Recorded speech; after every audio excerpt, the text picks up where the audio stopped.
41, 42, 43, 44ನೇ ಕವನ. ವಿಧಿವಿಹಿತ ಲೋಕಾಪವಾದದ ನದೀಕರಿಸಿ ವರ್ಣಾಶ್ರಮಕ್ಕೆ ಸುವ್ಯ ಅಧಿಕರಣ ಹುಗದಂತೆ ಸದ್ವೈವ ಆಹಾರ ಮಾರ್ಗದಲ್ಲಿ ವಿಧಿಸಿದರೆ ನಿಮ್ಮಂಗ್ರಿಗಳ ಸನ್ನಿಧಿಯಲ್ಲಿ ಪ್ರಾಣಗ್ರಹಣವನ್ನು ವಿದುಮುಖಿಗೆ ಮುದಿದೆಂದು ಮಾಡುವೆನೆಂದನ ದೃಪದ. ಅಂದರೆ ಲೋಕಾಪವಾದಕ್ಕೆ ಎಡೆಗೊಡದೆ ವೇದ ವಿಧಿಗೆ ಅನುಸಾರವಾಗಿ ವರ್ಣಾಶ್ರಮ ಧರ್ಮಕ್ಕೆ ಅಡ್ಡಿಬಾರದಂತೆ ಒಳ್ಳೆಯ ವ್ಯವಹಾರ ಮಾರ್ಗವನ್ನು ನೀವು ಆಜ್ಞೆ ಮಾಡಿದರೆ ನಿಮ್ಮ ಸನ್ನಿಧಿಯಲ್ಲೇ ಚಂದ್ರಮುಖಿಯಾದ ನನ್ನ ಮಗಳಿಗೆ ಸಂತೋಷದಿಂದ ವಿವಾಹವನ್ನು ಮಾಡುತ್ತೇನೆ ಎಂದು ದೃಪದನು ಹೇಳಿದನು.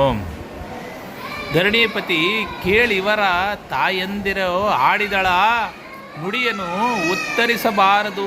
ಧರ್ಮವಿದು ವರ ಮಾತೃಭಕ್ತರಿಗೆ ಗುರುವಚನದ ನಿಮಿತ್ತ ವರ ಪತಿಕರಿಸಿ ಆಚರಿಸಿದ ಪೂರ್ವಜನ್ಮದ ಸರಸಿ ಜಾಕ್ಷಿಯ ಕಥೆಯನ್ನು ಹೇಳುಪ್ಪುವೆನು ಇನ್ನಿನ್ನು ಕೇಳೆಂದ.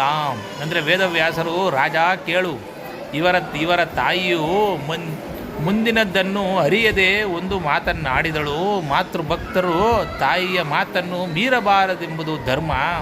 ದ್ರೌಪದಿಯು ಪೂರ್ವಜನ್ಮದಲ್ಲಿ ಗುರುವಾಜ್ಞೆಗನುಸಾರವಾಗಿ ನಡೆದ ಕಥೆಯನ್ನು ಹೇಳುತ್ತೇನೆ ಕೇಳು ಎಂದು ಹೇಳುತ್ತಾನೆ. ಮುನ್ನ ನಾರಾಯಣಿ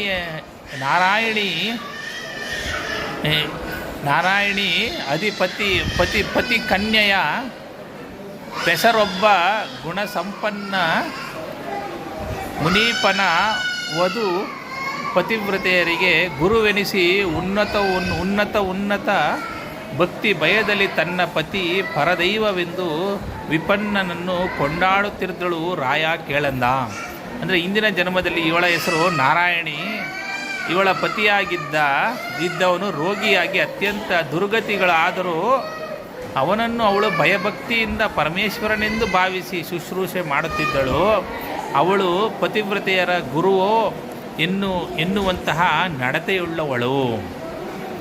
ಆ ತಪೋನಿಧಿ ಕುಷ್ಠರೋಗ ಪರೀತ ಬೀಭತ್ಸೆಯಲ್ಲಿ ಹುದುಗದಿರಲಿ ತಳೋದರಿ ಭಜಿಸುತ್ತಿದ್ದಳು. ಭಾವಶುದ್ಧಿಯಲ್ಲಿ ಆತನೀಕೆಯ ಕೃತ್ಯದಲ್ಲಿ ಅತಿಶಯದಲ್ಲಿ ಗೋಡಿಯನು ಹಿಡಿ ಆಡಿಗರಳೆಂದು ದಿನವಿಂತಾಯಿತು ಕೇಳೆಂದ. ನಾರಾಯಣಯ್ಯ ಪತಿಯು ಕುಷ್ಠರೋಗಿಯಾಗಿ ನೋಡುವವರಿಗೆ ಅಸಹ್ಯವನ್ನುಂಟು ಮಾಡುತ್ತಿದ್ದನು.